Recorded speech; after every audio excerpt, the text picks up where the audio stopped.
할렐루야. 하나님께서 여러분의 삶에 놀라운 은혜를 함께 하시기를 축복합니다. 자, 시내산 1년. 시내산에서 1년하고 좀 보름 정도 됩니다만 아무튼 시내산에서 1년 정도 머물 때에 이 1년은 500년을 기다린 1년이었습니다. 500년 동안 이 1년을 기다렸고 실제로는 아브라함 때부터 내가 모든 민족에게 복을 주겠다. 모든 민족을 위한 한민족의 꿈, 바로 그 꿈이 이루어지는 순간이고 또 그것을 위해서 교육받는 시간입니다. 그래서 500년 동안 하나님께서 실제로는 아브라함과 이삭과 야곱과 또 요셉을 통해서 입애굽과 민족을 이루기 위해서 노력을 하셨고 또 이 출애굽할 때에도 출애굽을 정말 제국의 어려움 속에서도 출애굽하는 것을 통해서 하나님께서 이 백성들을 정말 이렇게 광야에서 생명 싸개처럼 잘 인도해서 시내산까지 오게 한 거죠. 물론 그 중에 또 뭐 배고프다고 하고 또 목마르다 하고 뭐 여러 가지 있습니다만은 하나님께서 계속 그들을 어쨌든 잘 데려옵니다. 데려와서 이 시내산에서 하나님께서 그들과 언약을 맺으시죠. 이 언약은 일종의 쌍무 언약이라고 하는데 쌍무 언약은 서로가 책임이 있는 겁니다. 자, 하나님께서 뭐라고 말씀하시는가 하면 대표적으로 너희들이 10계명을 지켜라 또는 613가지입니다. 계명인데 이 계명을 지켜라. 그러면 내가 너희들에게 복을 주겠다라고 하는 겁니다. 그래서 만약에 안 지킨다 혼내겠다는 거죠. 그 내용들이 쭉 이어가는 겁니다. 출애굽기뿐만 아니라 레위기에 그 본 내용이 담겨져 있고 레위기 26장에 하나님께서 주시는 복이 있고 하나님께서 주신 복을 마다하고 자기들 마음대로 살아가면 어떻게 할 것이냐에 대해서 하나님께서 이렇게 일러주시는 내용들이 레위기 26장에 나와 있습니다.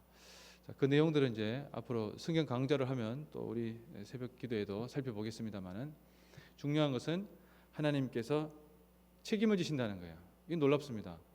하나님께서 그냥 하라, 이거 해라, 저거 해라 다 명령이거든요. 613가지 하라는 명령은 248개가 됩니다.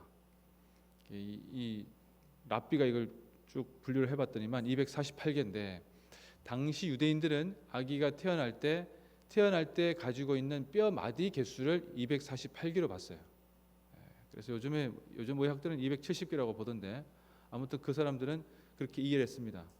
그래서 248개 하나님께서 이제 613가지를 줬으니까 이게 도대체 무슨 뜻일까? 어디서 나왔을까? 이렇게 분류를 해보는 거죠. 그래서 248개는 인간이 태어날 때 가지고 있는 뼈 마디수인데 이것을 뭐 해석을 해보면 이것을 행하면 뼈 마디가 강해진다 이렇게 이해를 했다는 겁니다. 물론 상징적인 것이기도 하고 견고해진다는 것이죠. 또 248개를 빼버리면 몇 개가 남습니까? 365개가 남죠. 365개는 하지 말라는 거예요. 365일 동안 이 계명을 지켜야 된다 이런 의미를 가지고 있다고 또 해석을 합니다. 아무튼 이 613가지의 율법 하나님께서 주신 이 귀한 계명인데 이 계명을 이스라엘 백성들이 쭉 지켜나가죠. 자, 그런데 결론은 이 사람들이 다 지킬 수가 없습니다. 왜 그렇습니까? 인간이 완벽하지 않기 때문에 그렇죠. 그럼 하나님께서는 뭐 한다고 완벽하지도 않은 인간에게 완벽한 법을 주셔가지고 힘들게 했느냐? 그렇지 않습니다.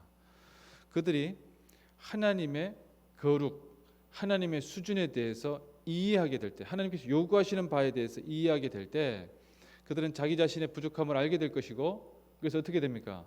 나는 내 스스로는 절대로 구원받을 수 없는 존재라는 사실을 깊이 인식하고, 그래서 어떻게 하나님께로 나오게 된다는 거예요. 나오게 될 때는 죄인인 인간이 하나님께 나오는데 하나님께서 어떻게 말씀하시는 겁니까? 너의 죄를 사해라. 너의 죄를 없애야 된다. 그럼 어떻게 해야 됩니까? 자기에게 하나님께 나올 때는 예물을 가지고 나와야 됩니다. 어떤 거죠? 우리가 흔히 얘기하는 희생양이죠, 그죠? 염소도 될 수 있습니다. 또 소도 될 수 있죠. 그래서 번제, 소제, 속건제, 화목제, 속죄제 이 5가지의 제사를 통해서 하나님께서 깨끗하게 해주신다는 거예요. 그렇게 하고 난 뒤에 하나님께서 너희들을 만나겠다라는 겁니다. 자, 이 중요한 것은 율법이라고 하는 것은 하나님께서 사람들에게 지키지 못할 것을 지키게 해서 막 고생하게 만드는 것에 본질이 있는 것이 아니라 어떻게 하나님 앞으로 나오게 하는 데에, 하나님과 만나는 데에 본질이 있습니다.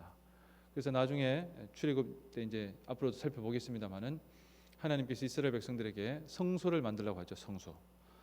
성소인데 그 성소를 위치해 있는 곳이 어딘가 하면 회막입니다. 회막이 무슨 뜻인가 하면 텐트 오브 미팅이에요. 만나는 곳이라는 겁니다. 하나님과 만나는 곳이라는 거예요. 제사를 다해서 죄를 깨끗하게 하면 하나님께로 나와서 하나님과 만나는 것, 그것이 본질입니다. 자, 여러분, 다르게 표현하면 예수님께서 이 우리의 죄를 깨끗하게 하시기 위해서 영원히 단 한 번의 십자가의 죽음으로 죽으셔서 모든 죄를 깨끗하게 하신 거예요. 그리고 이 십자가에 예수 그리스도의 이 사죄의 은총, 예수 그리스도의 십자가의 피공로라고 하죠. 이 공로를 의지해서 하나님 앞에 나오는 겁니다. 자, 나오는 것의 본질이 뭡니까? 이게 대단히 중요한 부분이에요. 우리 기도할 때도 예수 그리스도 이름으로 기도합니다. 아멘. 이렇게 했단 말이에요. 자, 예수 그리스도 이름으로 기도하고 난 뒤에 본질이 뭐냐 이거죠. 본질은 하나님과 만나는 겁니다. 자, 이것이 성경 전체에 있는 얘기입니다. 자, 오늘 여러분들 읽으셨던 출애굽기 19장 10절부터 보시면 하나님께서 계속 경고하는 것을 볼 수가 있어요. 어떤 걸 경고하죠? 가까이 오지 마라는 경고였어요. 왜? 나는 거룩하기 때문에 거룩하지 않은 백성이 나에게 가까이 오면 그는 죽는다라는 거예요. 구약 성경의 가장 무서운 말씀이면서 성경에 있는 전편에 흐르는 말씀 중에 하나입니다. 그것은 무엇인가 하면 하나님은 거룩하지 않은 자는 죽인다는 거예요. 참, 거룩이 뭐냐 하면 죄가 없는 거죠. 깨끗한 것입니다. 근데 그런 사람이 있냐 이거예요. 그런 사람 없죠. 그러니까 가까이 오지 말라는 거예요. 이게 무서운 얘기입니다. 자, 그러나 이것의 가장 큰 본질은 내가 너희를 죽이겠다는 것이 아니라는 겁니다. 내가 너희들을 사랑한다는 거예요. 사랑하기 때문에 너희들이 거룩하게 하기 위해서 지켜야 될 것 몇 개를 613가지를 주겠다는 겁니다. 그래서 여러분들 오늘 시간이 되시면 613가지라고 딱 치면 쫙 나와요. 분류한 것이. 그래서 이게 미츠봇이라고 하는데 아무튼 이렇게 쭉 나오는데 한번 읽어보십시오. 구약에 하나님께서 지키라고 한 것과 지키지 말라고 한 것 쭉 나오는데 이것을 보면서 나 스스로도 내가 이것을 다 지킬 수 있겠나? 당연히 그런 생각을 하게 됩니다. 내가 다 못 지키기 때문에, 지킬 수 없기 때문에 우리는 어떻게 되는 거죠? 우리는 예수 그리스도의 십자가의 피공로를 의지해서 하나님 앞에 나아간다는 겁니다. 자, 이 시작을 우리가 지금 보고 있습니다. 자, 출애굽기 20장 초반에 보시면 좀 독특한 표현이 나옵니다. 그게 뭔가 하면 이스라엘 백성들에게는 헌법과 같은 것인데 헌법의 1조문 제일 첫 번째가 큰 전제가 있죠. 그 전제가 뭡니까? 20장 2절 그죠? 20장 2절에 보시면 이렇게 말씀하십니다. 우리 같이 한번 읽어보도록 하겠습니다. 나는 너를 애굽 땅 종되었던 집에서 인도하여낸 내 하나님 여호와니라. 아멘.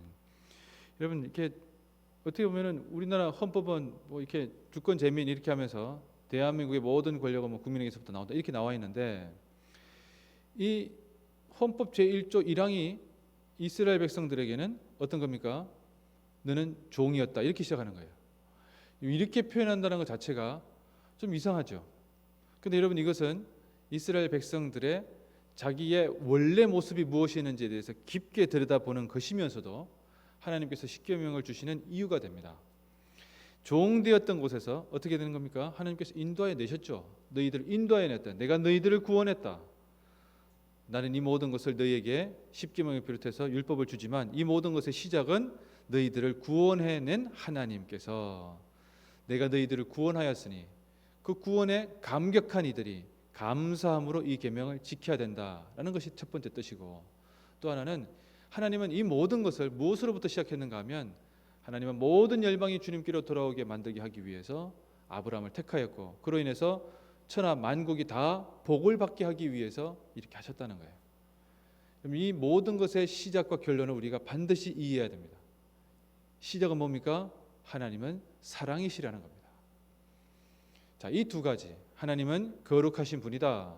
그래서 하나님께서는 죄가 없으신 분이고 예수님도 마찬가지죠. 하나님은 의로우신 분이다. 그런데 이 공의와 아울러서 하나 더 있는 게 뭐라는 겁니까? 나는 너를 애굽 땅 종되었던 집에서 인도하여낸 내 하나님 여호와다. 즉 하나님은 사랑이시다라는 겁니다. 이 성경의 전편을 흐르고 있는 것은 이 사랑과 공의와 사랑이라는 것입니다. 우리가 이것을 반드시 이해할 때 예수 그리스도의 십자가의 의미가 명확해지는 것이고 우리의 삶을 살아가면서 주님께서 우리를 향하신 놀라운 은혜를 그럼 어떻게 되는 겁니까? 우리는 늘 죄를 짓죠. 그래서 끊임없이 사단 마귀는 우리에게 죄를 지을 때마다 우리를 참소합니다. 뭡니까? 너는 그래가지고 되겠냐? 너는 그래가지고 구원 받겠냐? 너는 그것이 하나님의 자녀라고 생각하느냐? 라는 질문이에요. 자, 그 질문에 대해서 늘 죄를 지으면 그것도 문제가 있긴 하지만 그러나 우리가 그런 질문에 대해서 뭐라고 대답합니까? 그래, 그럼에도 불구하고 예수 그리스도의 십자가의 은혜로 나는 구원받은 하나님의 백성이다. 나는 하나님께서 허락하여 주신 귀한 일들을 감당하며 살아가겠다. 강하게 맞서 싸울 수 있어야 됩니다. 그러나 여러분 끊없이 죄를 지으면서는 이렇게 되지 어쩔 수 없지만 어쩔 수 없는 상황 가운데에서 그러나 인간의 나약한 품성 가운데 지은 죄, 그 죄를 마귀가 참소할 때에 하나님 앞에 나와서 예수 그리스도의 이름으로 고백하고 죄 용서 받으면 우리는 그걸로 정리가 되는 거예요. 그래서 우리가 하나님 앞에 감사와 찬양의 제사를 드릴 수가 있는 것입니다. 올해 한 해 살아가면서 우리가 지은 죄가 있고 또 실수할 것입니다. 당연하죠. 어린아이가 그런 말을 배울 때 넘어지듯 그러나 나중에 가서 어른이 넘어지면 되게 부끄럽잖아요. 마찬가지로 어렸을 때 또 부족할 때 그런 안타까운 모습이라 할지라도 하나님께서는 늘 우리를 잡아주시고 붙들어 주신다는 것. 그래서 하나님께서 가장 기뻐하는 것이 무엇인지에 대해서 말씀을 통해 배워서 하나님께서 기뻐하시는 것을 하기 위해서 노력하게 될 때 그때 뼈마디가 강해지고 힘이 생긴다는 겁니다. 하지 말라는 부정적인 명령에 의해서 우리 인생을 시작하는 것이 아니라 하나님께서 하라고 하는 것에 대해서 간절하게 열망을 가지고 그것을 준행하게 될 때 여러분의 삶이 하나님께서 기뻐하시는 일들로 채워질 줄로 믿습니다.